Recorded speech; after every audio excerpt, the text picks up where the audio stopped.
כולם כמו תרנגולות בחצר, ותסתכלו בצד שמאל, תראו מה קורה, לאט לאט השמועה עוברת. חבר'ה, אני מבקש שנעשה עכשיו דבר שמאוד מאוד קשה לרוב הישראלים, גם לי, נשען אחורה, ניקח הרבה אוויר, וננסה פשוט ליהנות. אוקיי? מי שפולני ניקח להם טיפה יותר זמן ליהנות, אבל תנסו. מה שאתם רואים היום לא רואים כמעט אף פעם. ההכלה כזאת, זה נראה לי הולך להיות מאוד מאוד מאוד דרמטי. לא להתנהגות שלהם.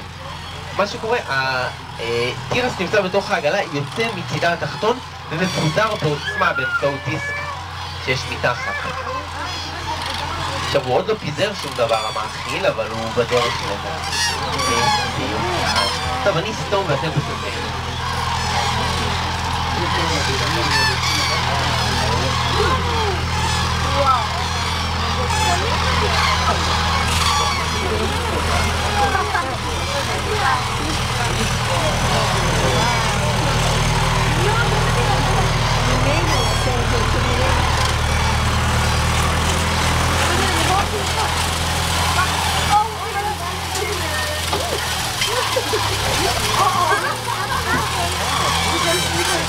כן, זה הרבה מאוד כיף.